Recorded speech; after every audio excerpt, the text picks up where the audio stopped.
Olá, pessoal, tudo bem com vocês? Meu nome é Kelly Abreu, eu sou psicóloga, eu sou terapeuta dos esquemas, sou especialista em transtornos de personalidade narcisista. E no vídeo de hoje eu vou estar falando para vocês a diferença básica entre o narcisista e a pessoa que tem o transtorno de personalidade antissocial, que é conhecido e muito difundido na mídia como os psicopatas. Então, se você gosta desse tipo de conteúdo, fique comigo até o final, ative os sininhos de notificação e deixe seu comentário aqui abaixo, que eu vou adorar saber o que você pensa sobre isso. Então, sem mais delongas, vamos lá. Então, vamos começar falando sobre o narcisista, independente se ele preenche todos os critérios ou se ele apenas tem traços, ele ou ela tem traços. O narcisista, ele não tem como objetivo principal prejudicar você. O narcisista, ele reage muito, ele tem muitas respostas emocionais, em determinados contextos. Então, o que que eles fazem? Eles visam preservar o ego através desse mecanismo de defesa, e ele acaba fazendo isso, hã, a qualquer custo. No sentido de, ele não, em determinada situação, ele pode sim alterar a voz, dependendo do nível. Ele pode, talvez, ir para cima da pessoa, mas, dependendo do nível, ele pode se fechar, ele pode afastar do outro, mas ele, diferente de quem tem um transtorno de personalidade antissocial, e dependendo de onde a pessoa está nesse espectro, ele não pensa de forma fria e calculista, ele apenas reage a determinadas situações onde ele não tem recursos emocionais para manejar o excesso da raiva. Pessoal, e o que na maioria das vezes acontece é que quando ele utiliza essa estratégia como mecanismo de defesa, né, para não sentir aquela dor, ele acaba assim tendo comportamentos que irão prejudicar a si e aos outros. E é muito desgastante emocionalmente. Eu super entendo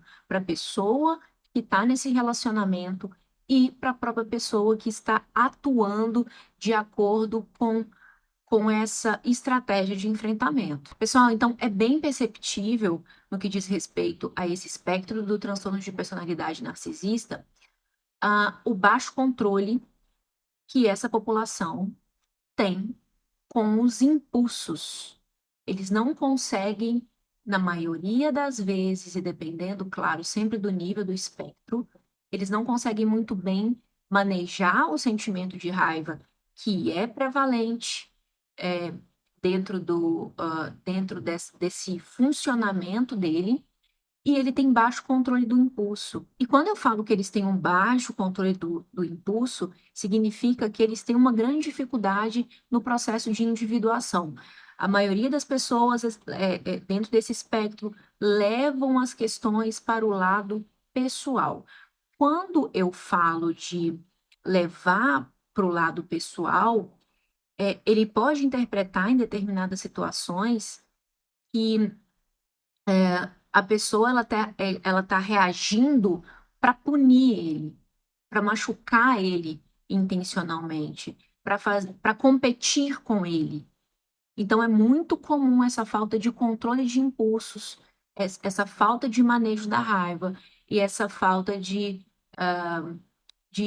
poder, de diferenciação dentro da relação que o indivíduo tem com o outro, seja com o namorado, com namorada, com pais, com pessoas próximas, com amigos. E no momento da ativação, de um narcisista, tem toda aquela também, e depois eu vou falar especificamente sobre isso, tem toda aquela ativação no cérebro, né, da pessoa, que tem que vazar de alguma forma. Tá? Tem que vazar porque ele tem pouca individuação, ele tem pouco autocontrole, não que isso não possa ser modificado com tratamento, com autoconhecimento e com esforço contínuo para o seu processo de mudança. Então, eu quero deixar claro que a pessoa que ela tem o funcionamento narcisista, que tem esse transtorno de personalidade, ele não tem o objetivo claro de punir, de calcular, ele reage muito emocionalmente. O que a gente vai ver que é um pouco diferente, quando a gente fala de transtorno de personalidade antissocial. E ainda falando sobre o funcionamento narcisista, a gente pode, perceber que esse comportamento ele está em função de tentar não sentir a dor da rejeição, a dor do fracasso, a, a dor do defeito, a dor de tentar ser passado para trás. Ele tem uma função, e essa função ela está ligada a muitas memórias implícitas que o narcisista foi armazenando ao longo da sua vida. O narcisista, de uma forma geral, ele sempre vai estar em busca de um fã, da aprovação dos outros, de tentar ser o centro das atenções, de tentar ter razão, de tentar ter controle, mas tudo isso não de uma forma, não é de uma forma calculada, premeditada. Ele reage muito emocionalmente. O que é bem diferente de quem tem o transtorno de personalidade antissocial. Dentro do transtorno de personalidade antissocial, a gente pode ver, através de alguns estudos, que a motivação da pessoa que tem esse tipo de transtorno, e o que motiva o comportamento dele é baseado na busca pelo poder, na tentativa de ser superior a você. A pessoa que tem o transtorno de personalidade antissocial, ele também sente muita raiva, tá? Mas ele é mais desconectado das emoções. Ele não vive as emoções de uma forma intensa como a pessoa que tem o transtorno de personalidade narcisista. Então, sim, é uma pessoa que pode calcular friamente as, as situações para chegar num objetivo comum, tá? Que sempre tem a ver com controle e com poder. Pessoal, eu quero dizer que é a minoria das pessoas que têm um transtorno de personalidade antissocial que cometem crimes graves, como é difundido por aí. São poucas pessoas que são igual o Maníaco do Parque, ou o Homem-Aranha, ou esses casos midiáticos, a Susana von Richthofen, são poucos, tá? São poucos, e eu quero trazer essa informação aqui para vocês não associarem que todas as pessoas que têm um diagnóstico ou traço de personalidade antissocial, ela tem uma alta periculosidade. Não é real, ok? Então, existem essas diferenças sutis, que eu quero deixar claro no vídeo de hoje, mas sim, dentro do grupo B de transtornos de personalidade, as pessoas elas podem transitar, tá? Por isso que é bom um bom profissional para fazer um bom diagnóstico, porque o narcisista, ele pode ter traços antissociais, ou um narcisista, ele pode ter traços de transtorno de personalidade borderline. Uma pessoa que tem um transtorno de personalidade antissocial, ela pode ser narcisista.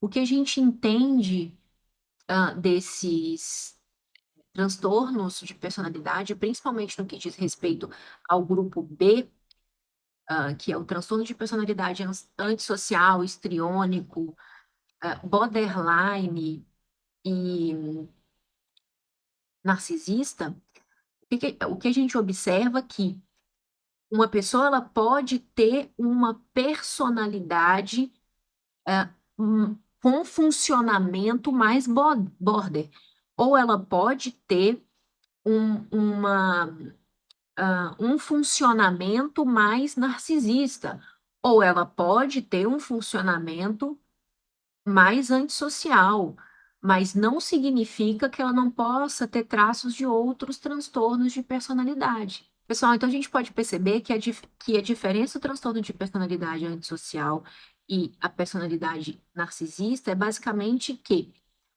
A pessoa que tem um transtorno de personalidade antissocial, eles sentem as emoções mais rasas, eles podem ser pessoas mais frias, mais calculistas, que têm um objetivo principal de controle, de poder, ele é um pouco mais predatório, ele pensa friamente nas ações para conseguir um objetivo final.